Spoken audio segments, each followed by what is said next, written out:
El tema de hoy se llama el Dios de los cristianos. ¿Por qué hablamos del Dios de los cristianos? Porque muchas veces nosotros nos encontramos con personas y le decimos Dios te bendiga y la persona te dice amén. ¿Por qué? Porque ella ama, adora a su Dios. Su Dios. Muchas veces el Dios que las personas buscan o adoran no es el Dios de la Biblia. Es más, cuando usted empieza a hablarles de la Biblia, encuentra cierta resistencia porque ve que no es el mismo Dios el que ellos adoran, el que ellos aman, o el que ellos buscan, o el que ellos siguen, sino a su propio Dios. ¿Cuál es el Dios de ellos? Cada uno de pronto ha creado su propio Dios. Pero la única forma de conocer al verdadero Dios, Jehová de los ejércitos, es a través de su palabra. Ahí está redactado todo lo que Él quiere que nosotros sepamos de Él. Acuérdense que la palabra de Dios nos indica también que todo lo que Dios nos reveló está a través de su palabra. Y lo que no nos reveló, ese secreto le pertenece a Él y no lo revelará en su momento. Pero lo que Él quiere que sepamos de Él está escrito aquí en su palabra. Los invito a que abran sus Biblias en el libro de Hebreos. Hebreos capítulo 11. Ese versículo que muchos hasta se saben de memoria, Hebreos 11, que es el fundamento de la fe. Hebreos 11. Hebreos 11, verso 1 dice, es pues la fe, la certeza de lo que se espera, la convicción de lo que no se ve. Eso es lo que se denomina fe. Entonces, ¿cuál es la fe? Vemos aquí cómo la fe termina siendo el centro del cristianismo, porque sin fe es imposible agradar a Dios. Entonces hay que estudiar los fundamentos de la fe para poder entender el centro del cristianismo, que es esa fe que nos lleva a Cristo. Acuérdense que sin fe no podemos agradar a Dios. Ahora, la fe dentro del cristianismo se fundamenta obviamente alrededor de nuestro Señor Jesucristo. Ahora, la religión cristiana, como religión, tal como lo concibe la religión y lo enseñan también los diccionarios, ¿qué es religión cristiana? Es una religión monoteísta basada en la vida y enseñanzas de Jesús de Nazaret. Eso es lo que se conoce como religión cristiana. Es la religión más extensa del mundo. Imagínense que hay más o menos 2.400 millones de seguidores en el mundo. Es la religión más extensa que hay en el mundo. Pero desde el punto de vista que distingue a los cristianos, ¿qué es lo que distingue a un cristiano, una persona que es cristiana? Cuando uno se encuentra con una persona y le dice a uno, no, yo soy cristiano, lo primero que se le ocurre preguntarle es, ¿dónde te congregas? Ahora, igualamos que ir a una iglesia cristiana es sinónimo de ser cristiano, pero resulta que no es así. Hay muchas personas que van a la iglesia cristiana, pero no son cristianos, van por tradición, van simplemente por cumplir con un familiar que los invita a la iglesia cristiana. Inclusive hay personas que viven en la iglesia cristiana, otros que son porteros o vigilantes en una iglesia, y eso no quiere decir que sean cristianos. Hay muchas personas que van a la iglesia cristiana pero no son cristianos, y eso es lo que vamos a ver. ¿Qué significa ser cristiano? ¿Cuál es el distintivo verdadero de ser cristiano? Entonces, ir a una iglesia cristiana no es distintivo de ser cristiano. Hay muchas personas, como dije, que van a una iglesia, inclusive viven en una iglesia y no son cristianos. Entonces tenemos que estar pendientes de qué significa ser cristiano. Otras personas visten o hablan como cristianos también, pero no son cristianos. ¿Por qué? Porque viven con cristianos y saben el argot o la forma de hablar de los cristianos, por la tradición, la familia, saben qué hacen los cristianos, todas estas cosas. Entonces, el hecho de que una persona vista como cristiano, hable como cristiano, no es sinónimo de ser cristiano. Es una característica, sí, un distintivo de los cristianos, pero eso no es fundamental para decir que una persona es cristiana. Inclusive muchos hasta cantan alabanza cristiana. ¿Pero por qué las cantan? No porque se identifiquen con la iglesia, sino porque les gusta la música. Inclusive hay premios Grammy a la música gospel. ¿Quién se da el premio Grammy? Se lo da al mundo. ¿Por qué? Porque le gusta la música, más no le gusta el mensaje. Esa es una cosa diferente.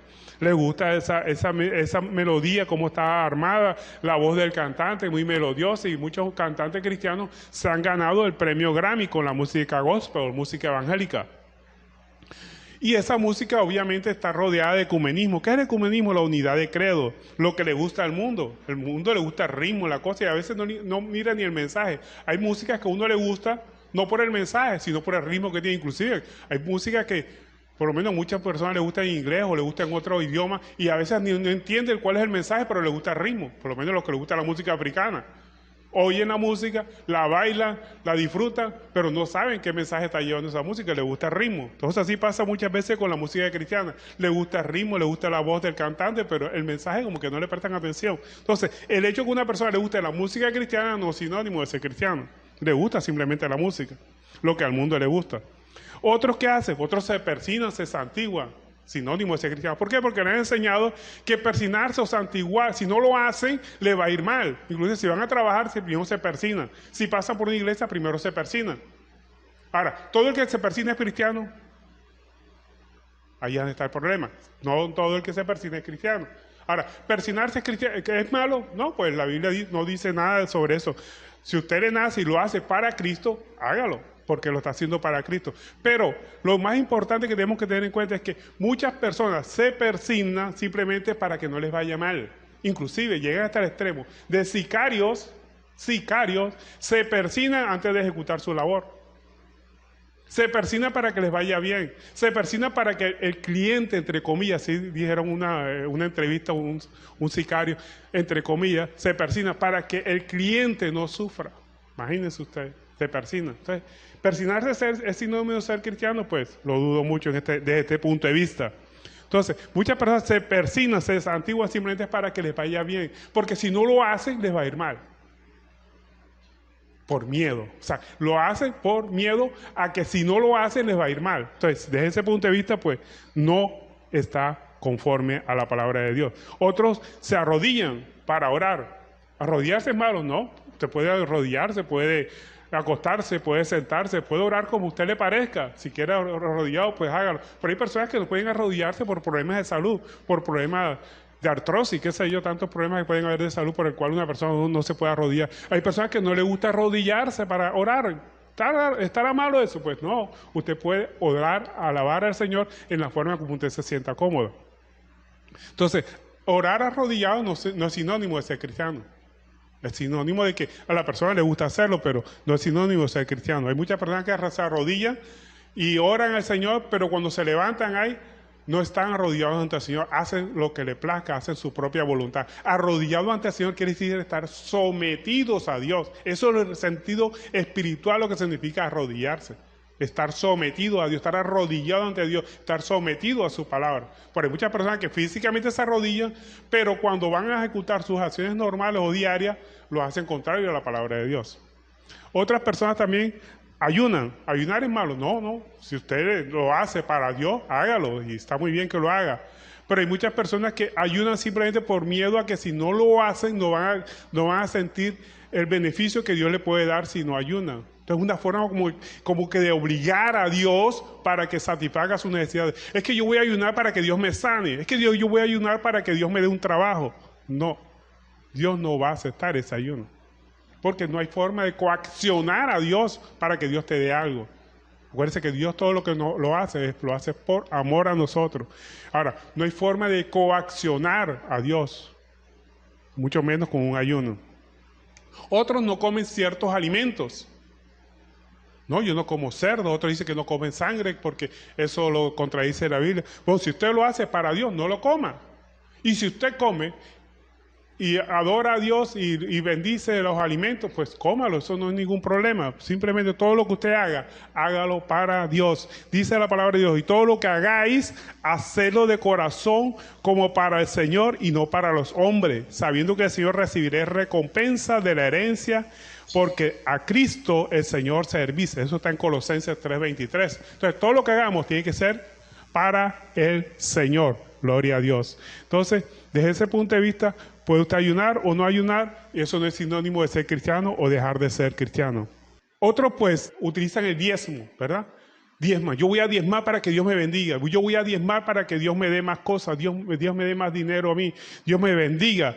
O sea, una forma de diezmar, ¿por qué? Porque tiene miedo de que Dios los castigue, porque le ha enseñado mucho que el hombre que no diezma le está robando a Dios. Y le recitan Malaquías 3:8, robará al hombre a Dios, pues todos me habéis robado con los diezmos y las ofrendas. Entonces, ¿cómo voy a robar? Imagínese usted robarle a Dios. ¿Será que alguien puede robarle a Dios? Entonces, con el miedo de que no vengan a ser tildados de ladrones de Dios, pues obviamente lo hace. Entonces, si usted lo hace por miedo, Eso no lo ve Dios, porque Dios quiere que usted, lo que usted haga, lo haga por amor. Si quiere diezmar, hágalo. Si quiere ofrendar, hágalo. Si quiere, qué sé yo, sembrar, hágalo para Dios. Pero todo lo que usted haga, hágalo para Dios, por amor a Dios. No como una forma de coaccionar a Dios o de sentirse de que si no lo hace, le está robando a Dios. No, todo lo que usted haga tiene que hacerlo por amor a Dios. Aquí alguna vez se presentó una jovencita y dijo que yo, ¿por qué no dejaba que la gente diezmara? Yo no le prohíbo a nadie diezmar. El que quiera diezmar, ahí está la caja de las ofrendas, y si quiere depositar diezmo, deposítalo. Todo lo que haga, hágalo para Dios. Pero aquí no obligamos a nadie a diezmar o a no diezmar. Lo que la persona haga, hágalo de corazón. Si quiere diezmar, si quiere arrodillarse, si quiere cantar, hágalo para Dios. Si quiere perseguir, hágalo para Dios, pues está bien, hágalo. Todo lo que nosotros hagamos, que sea para Dios, pero que no sea coaccionado por miedo a que Dios lo castigue. Muchas personas diezman porque tienen miedo de que Dios los castigue, porque le han enseñado y le han metido el versículo de Malaquías 3:8 que están robándole a Dios y no lo hacen. No, nadie puede robarle a Dios. Además, todo el libro de Malaquías, si usted comienza leyendo el libro de Malaquías del capítulo 1, empieza a hablar de que está hablándole esa profecía, es para los judíos, no es para la iglesia cristiana. Profecía de parte de Dios por intermedio de su profeta Malaquías para los judíos. Así se Malaquías 1 comienza diciendo. Entonces, esa profecía es para los judíos, ese regaño, por así decirlo, era para los judíos que habían abandonado el templo. Y los que se encargaban de cuidar el templo, pues habían abandonado el templo porque no había alimento, no había nada para mantener el templo en pie. Entonces, por eso llegó la profecía. Pero era para los judíos, no para la iglesia. Todo el libro de Malaquías era para los judíos. Pero bueno, como vuelvo y le repito, si usted le place diezmar porque está amando y lo hace por amor a Dios, hágalo. Si usted quiere diezmar, quiere ofrendar, quiere sembrar, quiere pactar con Dios, y usted porque Dios se lo ha puesto en su corazón, hágalo. Pero todo lo que usted haga, hágalo por amor, pero no por obligación. Porque Dios ama al dador alegre, no aquel que da porque está obligado. Acuérdense, Dios ama, no bendice. Dios ama al dador alegre, no bendice. Dios ama al dador alegre. Así dice la palabra de Dios. Otros se identifican como cristianos porque guardan el sábado. Y dice que el que no guarda el sábado, sino que guarda el domingo, tiene la marca de la bestia. No guardar el sábado es la marca de la bestia. Si usted quiere guardar el sábado porque para Dios, hágalo. Si no lo guarda, pues también no lo guarda para Dios. Dice en Romanos 14:5, uno hace diferencia entre día y día y otro juzga iguales todos los días. Cada uno esté plenamente convencido en su propia mente. Y si usted está convencido de que a guardar el sábado está alabando a Dios, hágalo para Dios. Si usted está convencido que todos los días hay que guardarlos para Dios y que entregarse a Dios, usted descansa en Cristo, hágalo. Nosotros no guardamos un día en especial, guardamos todos los días para Dios. Todos los días deben ser para Dios. Todo lo que nosotros hagamos todos los días debe ser para Dios. Nosotros no guardamos un día especial, el sábado, no. Pero si a usted le place guardar el sábado, pues hágalo. Acuérdense que la palabra de Dios dice, todo lo que hagáis, hacedlo de corazón como para el Señor. Aquí no vamos a entrar en discusiones de que si debemos guardar o no debemos guardar el sábado. Si a usted le place guardarlo, hágalo. Si usted se siente bien guardando todos los días para el Señor, pues hágalo. Todos los días tenemos que reservarlo para el Señor. Todos los días adoramos al Señor. Todos los días debemos leer la palabra de Dios, no solamente los sábados, no solamente el domingo. Nosotros nos reunimos los domingos porque es el domingo que la gente, pues por lo regular, descansa de sus labores cotidianas, profesionales. Pero bien lo podríamos hacer el lunes o el martes, pero no lo hacemos esos días porque estamos trabajando. Otros trabajan los sábados, por eso no lo hacemos los sábados. Pero podríamos hacer también un servicio los sábados. Eso no hay ningún problema. Así que debemos guardar que todos los días para Dios. Pero si usted quiere guardar el sábado especialmente para Dios, pues no tenemos ningún inconveniente contra eso. Es más, la Biblia no lo critica en ese punto de vista. Entonces, todo lo que nosotros hagamos tiene que ser para Dios. Pero vemos que muchas personas utilizan el persinarse, el arrodillarse, el ayunar, el no comer cierto alimento, el diezmar, el guardar el sábado como sinónimo de ser cristianos. Pero todo eso está fundado en el miedo. Si no lo hago, Dios me castiga. Si yo no me persino, me va a ir mal en el trabajo. Si yo no me persino, voy a sufrir un accidente cuando salga de la casa. Si yo no me persino, me va a ir mal en todo lo que yo hago. Si yo no oro arrodillado, no estoy orándole al Dios. Si yo no ayuno, Dios no me va a sanar, Dios no me va a dar ese trabajo. Si yo como ciertos alimentos como el cerdo, Dios me va a castigar. Si yo no guardo el sábado, tengo la marca de la bestia. No, todo lo que usted haga, hágalo por amor. Ahora, si usted quiere hacer esas cosas para Dios, pues hágalo, no hay ningún inconveniente. Dice la palabra de Dios, todo lo que hagáis, hacerlo de corazón. Pero no fundado en el miedo, ese es el fundamento de la religión. La religión, todas las personas que son religiosas hacen las cosas por miedo. Yo me persino porque si no me persino me va a ir mal. Entonces tengo miedo a que me vaya mal. Si yo no diezmo, le estoy robando a Dios. Entonces tengo miedo de Dios. Más te llegan a enseñar a tener un miedo repirante a Dios. A Dios hay que temerle, sí, pero un temor de respeto. No un miedo ese que me va a castigar, que me va a condenar, que me va... No, Dios es todo amoroso. Entonces, vemos que el fundamento de la religión es el miedo, pues una forma de oprimir y de manipular a la gente. Y por eso es que muchas personas no se acercan a la iglesia cristiana, porque ven que redunda en ellos el evangelio del miedo. Todo gira alrededor del miedo, inclusive el miedo a Satanás. Y se predica más de Satanás que del mismo Dios. Un gran amigo mío, me comentó una vez sobre el evangelio del miedo. Y dije, vaya que tiene razón. Sí, porque en estos momentos se predica más de Satanás para tener a la gente atemorizada de que busque más de Dios por miedo a Satanás. No, nosotros no buscamos a Dios por miedo a Satanás. Nosotros buscamos a Dios por amor a Él.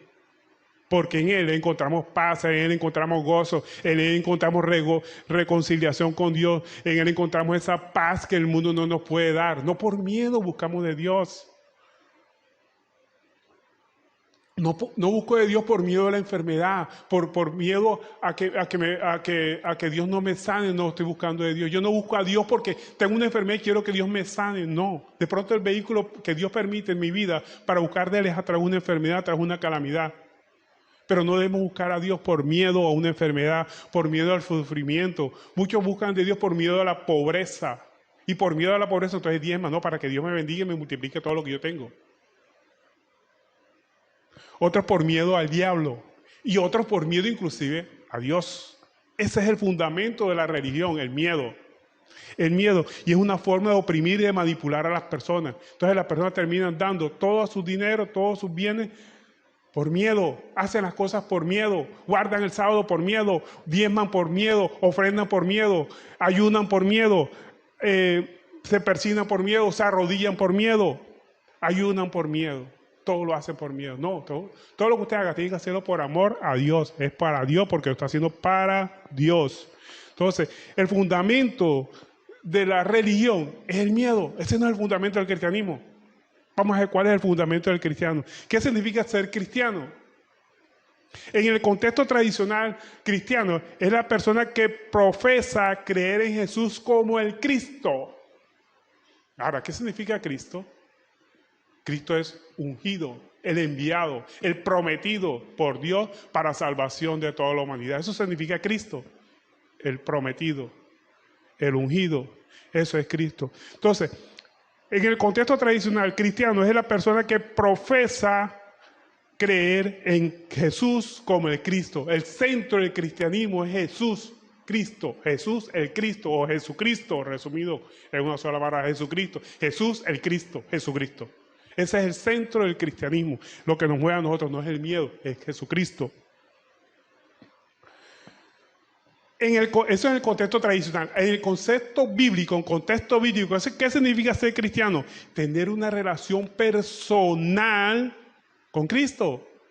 Andar con Cristo, vivir con Cristo, ver a través de los ojos de Cristo, mantener la mirada puesta en Cristo. ¿Y qué significa mantener la mirada puesta en Cristo? ¿Estar mirando hacia arriba? No. Puesta la mirada de Cristo es estar pendiente de todas las promesas de Dios a través de su palabra en todo lo que pase en mi vida. Eso es tener una relación personal con Cristo, caminar con Cristo por medio de la fe. La única forma de conocer a Cristo es a través de la fe porque Dios es espíritu y la única forma de agradarlo a Él es por la fe, porque sin fe es imposible agradar a Dios. Vemos que en Génesis 5:4 nos dice que caminó Enoc con Dios y desapareció porque se lo llevó Dios, le llevó Dios. Entonces, la única forma de nosotros andar con Dios, de caminar con Dios, es seguir las instrucciones que Él nos da a través de sus palabras. Eso es caminar con Dios. En Hebreos 11:6 nos dice que sin fe es imposible agradar a Dios, porque es necesario que el que se le acerca a Dios crea que le hay y es galardonador, o sea, premia de los que le buscan. Él premia a los que le buscan a través de la fe. La única forma de buscar a Dios es a través de su palabra, pero con la fe, con la mirada puesta en Él. Eso es en el contexto bíblico lo que significa ser cristiano. Hebreos 11:1, como ya lo habíamos leído anteriormente, dice, es pues la fe, que es el centro del cristianismo, porque solamente podemos ver a Cristo a través de la fe. Jesucristo es espíritu. La única forma de verlo a Él es a través de la fe. Dice Hebreos 11:1, es pues la fe, la certeza de lo que se espera, la convicción de lo que no se ve. Confiar en Dios es estar totalmente seguro de recibir, ¿qué cosa? Mis deseos. A veces una persona está enferma y dice, la única forma de que tú seas sano es si tienes fe en que Cristo te va a sanar. No, eso es tener fe en mis deseos. No, eso no es la fe. Es tener fe no en las añadiduras, porque la salud, el bienestar, las relaciones sociales que nosotros podamos tener que se hayan quebrantado, todo eso son añadiduras. Acuérdense que la palabra de Dios nos dice, buscar primeramente el reino de Dios y su justicia. Y las demás cosas vienen por añadidura. ¿Cuáles son las demás cosas? La salud, las relaciones sociales, las relaciones económicas. Todas las demás cosas vienen por añadidura, vienen como consecuencia de buscar el reino de Dios y su justicia. Pero las personas muchas veces son las añadiduras por medio de la fe. La fe es para buscar el reino de Dios y su justicia, no es para buscar las añadiduras. Ahora, la palabra de Dios nos está diciendo que la fe es la certeza de lo que se espera. ¿Y qué es certeza de lo que se espera? Confiar que Dios, estar seguro de que vamos a recibir no nuestros deseos materiales, sino que vamos a buscar los deseos de Dios para nosotros, las promesas de Dios se van a cumplir en mi vida, no lo que yo deseo para mi vida materialmente, sino espiritualmente. No nuestros deseos nuestros deseos deben estar sujetos a su voluntad. ¿Por qué? Porque nosotros sabemos que Cristo es el mismo ayer, hoy, por los siglos. Sabemos que Jesús sana, Jesús perdona, Jesús liberta, viene pronto, pero todo eso viene en su tiempo, no en el tiempo nuestro. ¿Cuándo nos va a sanar Jesús? En su tiempo. ¿Cuándo nos va a libertar? Muchas personas están orando por la libertad porque un hijo se convierta, porque un familiar se convierta, porque la mamá se convierta, porque el hermano se convierta. Pero esa conversión no va a venir en el tiempo nuestro. Nosotros podemos predicarle y vamos a predicarle porque esa es nuestra misión. La libertad de esa persona, o sea, la conversión de esa persona va a venir en el tiempo de Dios. Tal vez de pronto Dios no quiere todavía que se convierta porque eso lo incita a usted a predicarle más y a orar más por esa persona para que se convierta. Entonces la conversión de esa persona va a venir en el tiempo de Dios. La sanidad física va a venir en el tiempo de Dios. Yo no puedo obligar a Dios por un ayuno o por cualquier forma que yo tenga de rogarle a Dios, así sea orar de rodillas, orar de una semana, 2 semanas por una enfermedad para que Dios me sane. Yo no puedo obligar a Dios a que Él me sane. ¿Por qué? Porque la enfermedad puede ser un instrumento que Dios tiene para que yo lo busque. Es más, muchas personas han llegado a los pies de Cristo a través de una enfermedad, a través de un problema económico, a través de un problema social, a través de un problema laboral. Dios permite tantas circunstancias en nuestra vida. Lo que tenemos que hacer, pedirle a Dios, es que nos dé la fortaleza para siempre buscarlo a Él, para mantenernos en obediencia a su palabra, para buscarlo a Él en todo momento. Entonces, Él sigue siendo milagroso, pero los milagros que Él hace, los hace en su propio tiempo, no cuando nosotros querramos. El Señor nos dice a través de su palabra que sus pensamientos no son nuestros pensamientos, que sus caminos no son nuestros caminos. O sea, que lo que nosotros deseamos, lo que nosotros pensamos, que es lo mejor para nosotros, para Dios de pronto no es lo mejor para nosotros. Por eso dice Él que sus deseos no son nuestros deseos, nuestros caminos no son los caminos de Él. Entonces tenemos que pedir siempre que se haga su voluntad, como hizo nuestro Señor Jesucristo, nuestro gran Maestro de Dios. Que no se haga mi voluntad, sino la tuya. No sabemos su voluntad. A veces nosotros le damos hasta consejos a Dios. Señor, si tú hicieras tal cosa, Señor, si tú convirtieras a fulanito, yo sería feliz. Y dicen, no, yo lo tengo así para que tú te conviertas más y busques más a mí. Entonces, tenemos que pedir al Señor que nos dé la fortaleza para aceptar su voluntad. Tenemos que pedir conforme a sus promesas. Santiago 1:5, mire lo que dice: si alguno de vosotros tiene falta de sabiduría, pídala a Dios, el cual a todos le dará abundantemente y sin reproche. Entonces, tenemos que pedir conforme a sus promesas. Y 1 Juan 5:14, esta es la cereza del pastel. 1 Juan 5:14, mire lo que nos dice. Y esta es la confianza que tenemos en Él, que si pedimos alguna cosa conforme a su voluntad, Él nos oye, conforme a su voluntad. Si pedimos alguna cosa conforme a su voluntad. ¿Cuál es la voluntad de Dios? No la sabemos. Entonces tenemos que pedirle al Señor que se haga siempre su voluntad. Pero sabemos algo de la voluntad de Él en la manera espiritual. Él quiere que todos se conviertan y lleguen al conocimiento. Entonces, pídale a Dios que le dé sabiduría para predicar. Pídale a Dios cosas espirituales y verá que esas cosas que están conforme al corazón de Él, inmediatamente usted la va a recibir. Entonces, por eso dice la palabra: si pedimos alguna cosa conforme a su voluntad, Él nos oye. O sea que si pedimos algo que no está conforme a su voluntad, Él no nos escucha. Entonces tenemos que saber qué es la voluntad de Dios. La voluntad de Dios siempre es buena, agradable y perfecta. Él quiere que pidamos por cosas espirituales, que ahí es donde está la mayor riqueza nuestra. Él nos dará lo demás en el tiempo del Señor. No pida por añadidura, pida por cosas espirituales. Entonces, creer en Dios, esa fe es creer, estar seguro que las promesas de Dios, lo que nosotros esperamos, siempre se cumplen si buscamos el reino de Dios en primer lugar, antes que cualquier cosa, antes que mis deseos. Por eso dice la palabra de Dios: tengo que morir al yo. Ya que no viva yo, sino que Cristo vive en mí, para que yo pueda pedir conforme a los deseos de Dios. Ya no pido conforme a mis deseos. ¿Y eso qué significa? Que si yo pido conforme a los deseos de Dios, los deseos, esas cosas que yo pido conforme a los deseos de Dios se tienen que cumplir, pero se cumplen si se dan varios requisitos. Primero, si tengo un nuevo corazón. ¿Qué significa eso de tener un nuevo corazón? Algo que fue prometido por Dios. En Ezequiel 36:26 nos dice qué significa ese nuevo corazón. Nos dice Ezequiel 36:26. Dice: aquí está una promesa del Señor y esa promesa se cumple inmediatamente que usted lo pida. Dice: os daré corazón nuevo y pondré un espíritu nuevo dentro de vosotros y quitaré vuestra carne, el corazón de piedra, y os daré un corazón de carne. Ese nuevo corazón es un cambio en la mentalidad. Cuando la Biblia habla de corazón, está hablando siempre de la mente, un cambio de mentalidad. Un nuevo corazón significa cambiar la forma de pensar egocentrista a un cambio altruista. Egocentrista, ¿por qué? Porque nosotros antes de conocer a Cristo éramos muy egocentristas. Todo era para nosotros, todo lo que pedíamos era para nosotros. Señor, bendíceme, Señor, sáname, Señor, glorifícame, Señor, que me vaya bien en tal cosa. Todo era para mí, pero no pensábamos nunca en Dios y mucho menos en el prójimo. Entonces tenemos que cambiar nuestros deseos egoístas para tener unos deseos humildes. Y ese cambio solamente sucede cuando tenemos un nuevo corazón. Y ese nuevo corazón Dios lo prometió y eso es una gran promesa del Señor.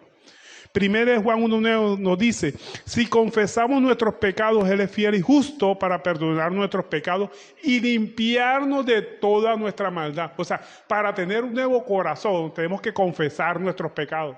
Pero es que yo no soy pecador. Algunos dirán así. Hay personas, yo he hablado con personas y me dicen: pero es que yo no tengo pecado. Yo soy buen alumno, soy buen hijo, soy buen padre, soy buen esposo. Yo no he matado a nadie. Vea, la persona que crea que no es pecador no es digna de Dios. Porque Jesús vino por pecadores. Todos somos pecadores. Todos. Dice la palabra de Dios: por cuanto todos pecaron, todos, y están destituidos del reino de Dios. Justo no hay ni uno, solamente Dios. El que nos justifica es Cristo a través de su sangre preciosa. Con ese lavamiento para regeneración a través de la sangre preciosa de Cristo. Entonces, tenemos que cambiar nuestra forma de pensar egocentrista a altruista, pero solamente lo podemos obtener cuando nosotros confesamos nuestros pecados, porque Él es fiel y justo para perdonarnos y limpiarnos de toda la maldad, de empezar a cambiar ese corazón de piedra y transformarlo en un corazón de carne, un corazón sensible a las necesidades de Dios y a las necesidades del prójimo. ¿Sabe que Dios tiene necesidades? También. Él no quiere que nadie se pierda. Esa es la necesidad de Dios. Él quiere que todos se salven y que todos lleguen al arrepentimiento. Él quiere eso. Él ya hizo el plan de salvación, mandó a su Hijo Jesucristo, nos dio su palabra. El plan está hecho, el plan de salvación. Nos corresponde a los que conocemos la palabra de Dios predicarlo, satisfacer las necesidades de Dios. Pero nosotros buscamos de Dios para que Dios satisfaga mis necesidades. Nuestras necesidades no. Busquemos de Dios y hagamos las necesidades de Dios, las necesidades de nuestro prójimo. Y Él se encarga de lo demás viene por añadidura, dice la palabra de Dios. Por eso dice, buscar primeramente el reino de Dios y su justicia. Y las demás cosas vienen por añadidura. Nuestras necesidades materiales, físicas, todas vienen por añadidura. Lo físico, las enfermedades, la salud, todas esas cosas vienen por añadidura. La sanidad de las enfermedades vienen por añadidura. Los problemas económicos que tengamos también vienen por añadidura en el tiempo del Señor, no en el tiempo nuestro, siempre en el tiempo de Dios. Los problemas sociales que tengamos se solucionarán en el problema de Dios, en el tiempo de Dios, no en el tiempo nuestro. Entonces son añadiduras. No pidamos por añadidura, pidamos por lo principal, el reino de Dios y su justicia que se ha implantado en nuestros corazones para que podamos predicar su preciosa palabra. Entonces, ¿cuáles son las promesas de Dios? Primero, un nuevo corazón. Y ese nuevo corazón lo tenemos cuando nos arrepentimos. Cuando reconocemos que somos pecadores. El que no reconozca que es pecador, Cristo no vino por usted. Si usted no dice que no es pecador, Cristo no vino por usted. El apóstol Pablo dijo, Cristo vino por pecadores de los cuales yo soy el primero. El apóstol siendo apóstol. Segundo, otra promesa de Dios.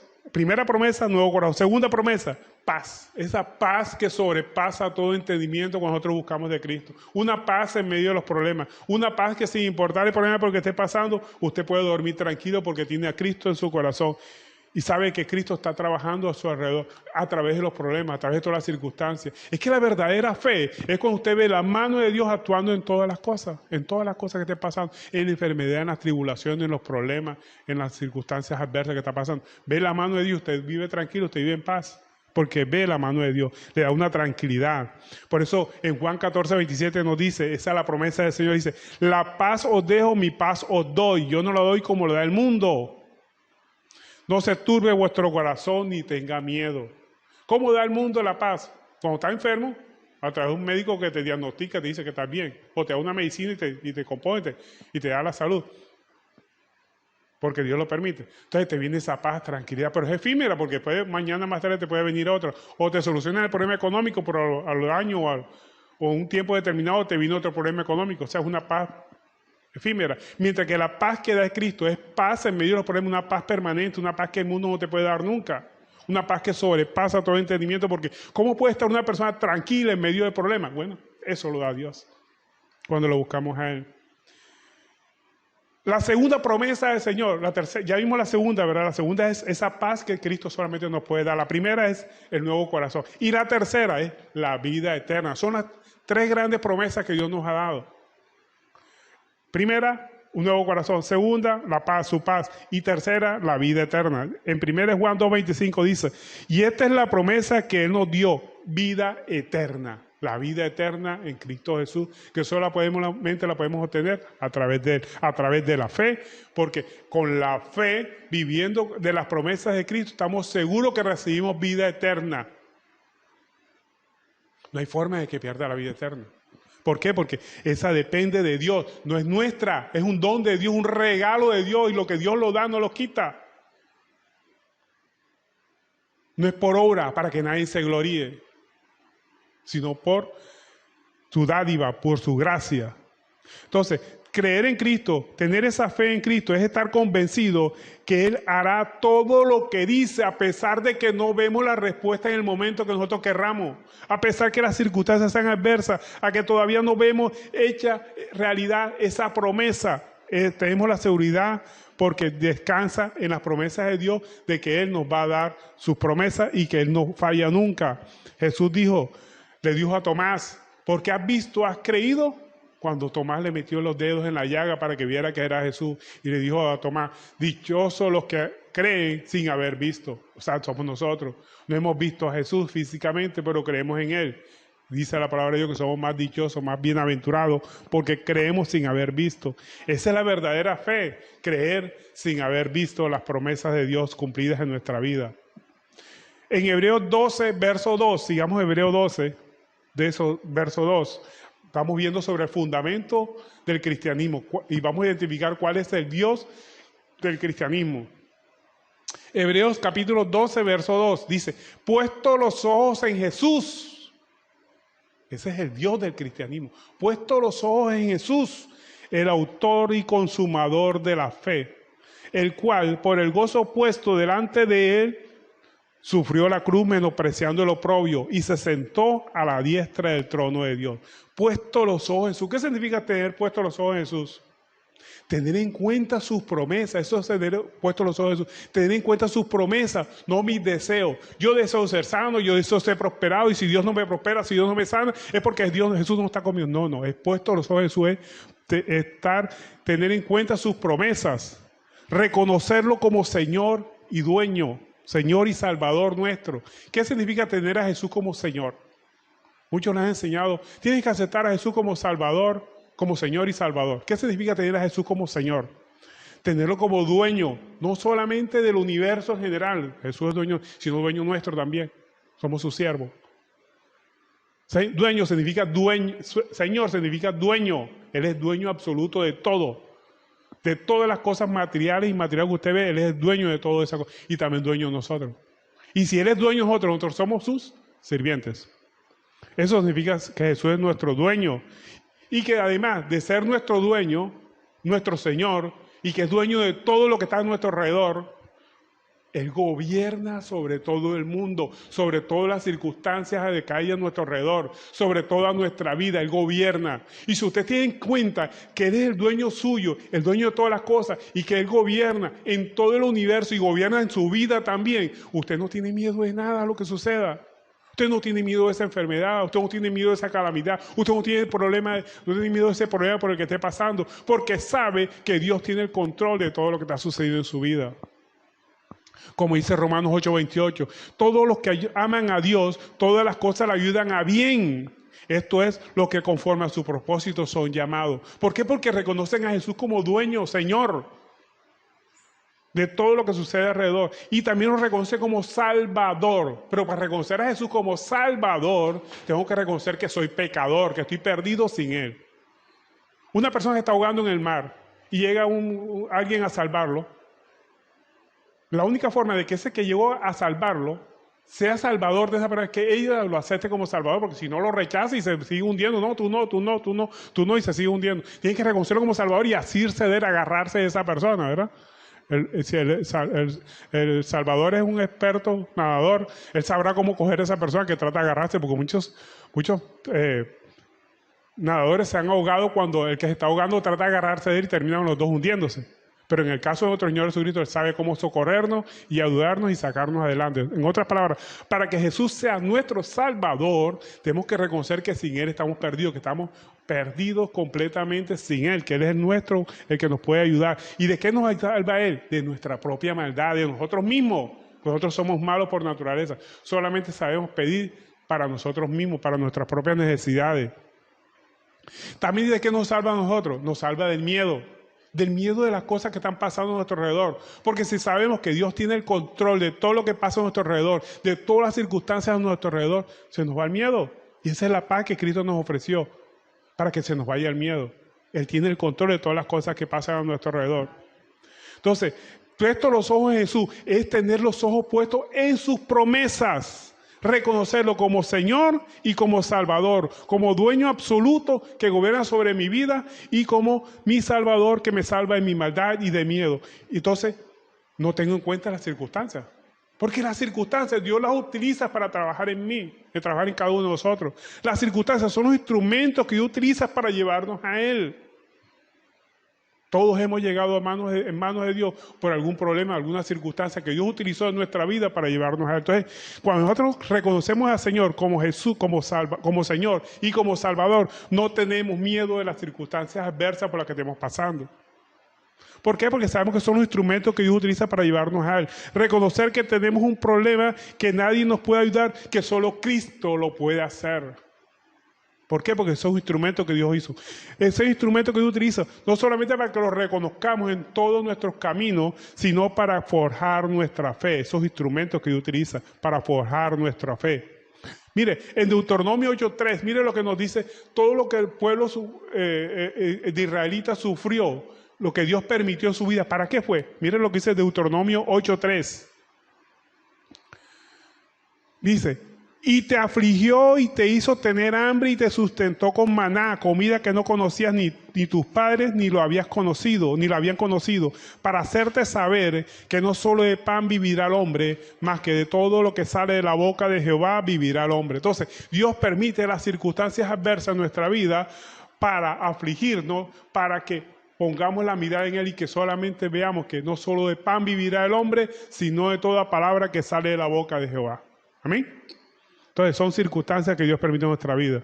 También, las permite para que lo reconozcamos, que nadie más puede ayudarnos, solamente Él puede ayudarnos. Para forjar nuestra fe, para hacernos más aptos a llegar a su presencia. 1 Pedro 1:3 nos dice, bendito el Dios de nuestro Padre, nuestro Señor Jesucristo, que según su grande misericordia nos hizo renacer para una esperanza viva, para la resurrección de Jesucristo de los muertos, por una herencia incorruptible, incontaminada, inmarcesible, reservada en los cielos para vosotros, que sois guardados por el poder de Dios mediante la fe, para alcanzar la salvación que está preparada para ser manifestada en el tiempo postrero. Forjar nuestra fe. ¿Cuál es el objetivo de la fe? Obtener la salvación. Entonces, a través de esos instrumentos que Dios utiliza para forjar nuestra fe, es para que obtengamos precisamente esa salvación que Cristo nos regala. Acuérdense que la salvación no es por obra, es por gracia. No hay ninguna obra que nosotros hagamos que nos dé la salvación, solamente la gracia redentora de Cristo. Y también las circunstancias, Dios lo utiliza para evaluar nuestra fe. Aunque algo nos falte, podemos confiar en sus promesas y en su palabra y tener vida. Más que milagro, la gente necesita es obedecer a Dios. Muchas personas claman por un milagro en su vida y lo que necesita es someterse a la palabra, no un milagro. Sometido a su palabra, nosotros podemos soportar todas las circunstancias adversas. El mayor milagro que puede tener una persona es someterse a la palabra, es aceptar la voluntad de Dios, es ver la mano de Dios en todas las circunstancias de la vida. Ese es el mayor milagro que puede tener alguien. Entonces, la fe. ¿Quién es el autor de la fe? Muchos reconocen a Abraham como el padre de la fe, pero si yo digo que Abraham es el padre de la fe, sería como el autor de la fe, ¿verdad? Entonces, ¿quién es Abraham? Muchos se dice que reconocen a Abraham como el padre de la fe, pero Abraham no es el padre de la fe. Abraham es el padre de lo que ejercita en la fe, no es el padre de la fe, porque el padre de la fe, el autor de la fe es nuestro Señor Jesucristo. Abraham fue el padre de los que ejercitan la fe. Él obedeció sin discutir, él vivió en la tierra prometida sin saber que era la prometida, simplemente obedeció a Dios cuando le dijo que tenía que ir. Obedeció a Dios sin discutir. Eso es lo importante que tenemos que hacer nosotros, sin ponernos a discernir si está bien o está mal, simplemente lo obedecemos por amor a Él. Y si nosotros obedecemos la palabra por amor a Él, vamos a ver las circunstancias. En Juan 8:39 nos dice, respondieron y dijeron, vuestro padre es Abraham. Jesús le dijo, si fueses hijo de Abraham, las obras de Abraham harían. ¿Y cuáles son las obras de Abraham? Obediencia a la palabra de Dios. Ese es el mayor privilegio que tuvo Abraham. Fue padre de los que ejercitan la fe, obedeció sin discutir, vivió en la tierra prometida. El autor de la fe es Jesús, de él viene nuestra confianza. Con gozo soportó la cruz y el oprobio, el señalamiento. ¿Sabe qué es el mayor oprobio que recibió Jesús? Poner esa corona de espinas. Se estaban burlando de él como rey. Muchas veces se van a burlar de nosotros como cristianos. Se están burlando de nosotros. No se preocupen, se burlaron de Cristo, ahora que no se burlen de nosotros. Él soportó la burla, soportó el oprobio. Soportemos también nosotros, sin discutir. Por eso dice la palabra de Dios, el cual, o sea, Jesucristo, por el gozo puesto delante de él, sufrió la cruz.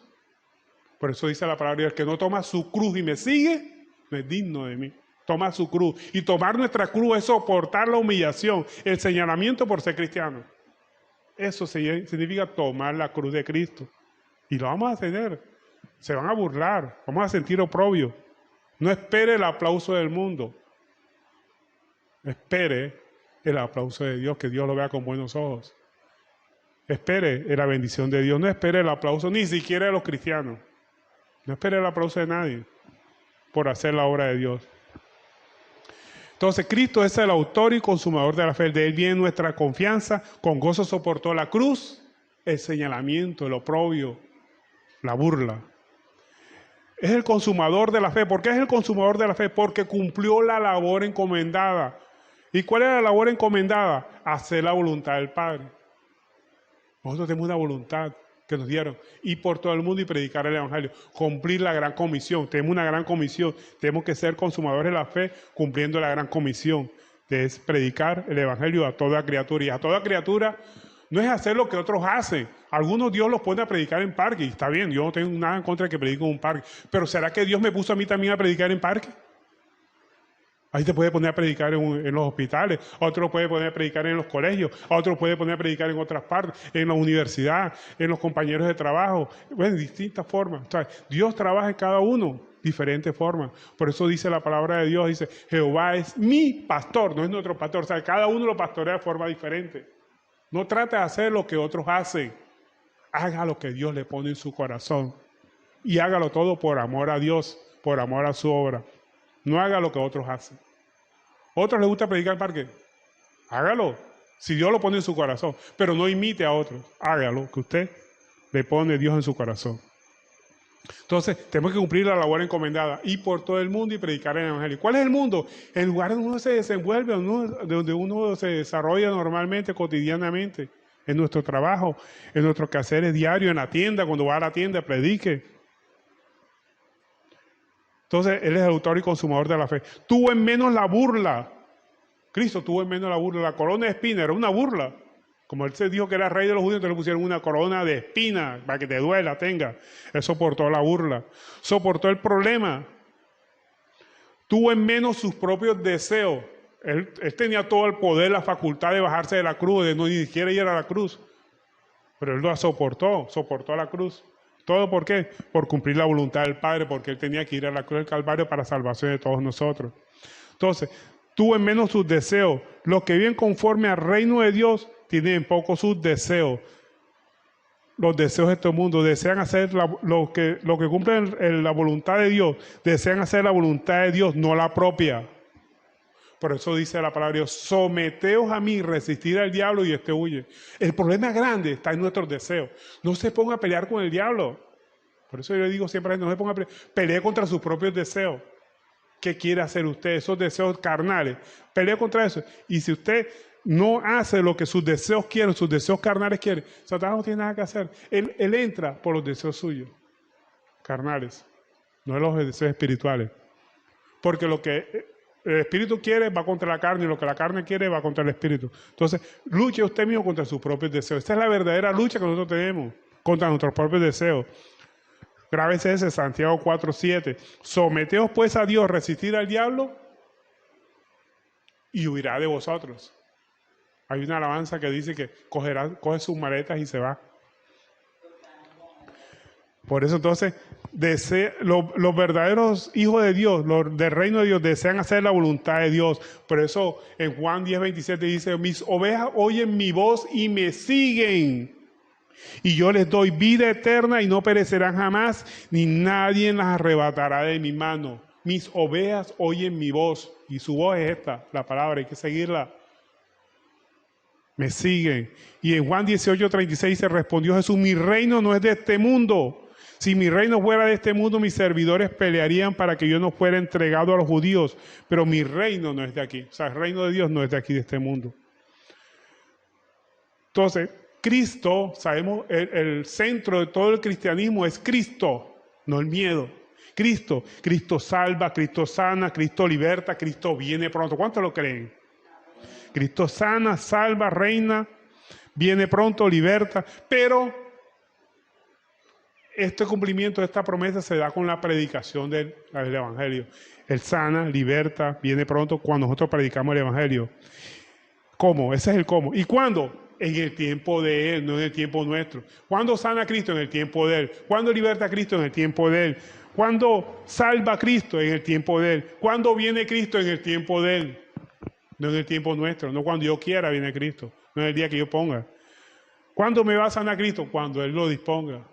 ¿Cuándo te va a sanar Cristo? No cuando yo te ponga la mano y ordeno que seas sano. No, cuando Cristo lo disponga. Cristo puede estar trabajando a través de esa enfermedad, puede ser un instrumento para que llegues a los pies de Cristo o para que tu familia se someta a los pies de Cristo. A veces queremos hacer nuestros propios deseos. Es más, van a venir personas a tu alrededor para que tú hagas tus propios deseos y todo en el nombre de Dios. No, échalo fuera de tu vida, no aceptes. Mire lo que le pasó a Jesús cuando alguien se le acercó para que Jesús no sufriera, y dándole un consejito a Jesús. Mateo 16, 23. Pedro llegó antes de Jesús dándole un consejo a Jesús para que no sufriera. Mire lo que pasó. Mateo 16, 23 dice, pero él volviéndose, o sea, porque Pedro se le acercó y le dijo, pero no sufras, mejor huye por este lado. ¿Y qué le dijo Jesús? Dice, pero él volviéndose dijo, Pedro, quítate delante de mí, Satanás, me eres de tropiezo, porque no pones la mirada en las cosas de Dios, sino de los hombres. Entonces no pongamos la mirada en las cosas del hombre. ¿Cuáles son las cosas del hombre? En las necesidades materiales, físicas. Pongamos la mirada en las cosas espirituales. ¿Y cuáles son las cosas espirituales? El propósito de Dios en nuestra vida. Entonces, el cristianismo no es una religión, es una relación personal con su propio Dios, con Cristo, con nuestro propio Dios, Cristo. El Dios de los cristianos, ¿quién es el Dios de los cristianos? Jesucristo, obviamente. Y todo lo hacemos por amor a Dios. O sea, ese es el evangelio de Cristo. A diferencia del Dios de los religiosos. El Dios de los religiosos es el miedo. Hacen o dejan de hacer cosas por miedo. No, todo lo hacen por miedo. Eso se podría llamar, como dijo un gran amigo mío, el evangelio del miedo. Nosotros no buscamos el evangelio del miedo, no predicamos el evangelio del miedo, predicamos el evangelio del amor de Cristo, del amor de Dios. Y todo lo que hagamos tiene que ser por amor a Dios, por amor a Él. Entonces, el Dios del cristiano es Cristo, Jesucristo, nuestro Dios, el autor y consumador de la fe. Amén. Gloria a Dios. Bueno, y este es el mensaje que hemos tenido para el día de hoy. Espero que lo atesoren en sus corazones y lo más importante, que lo pongan por obra.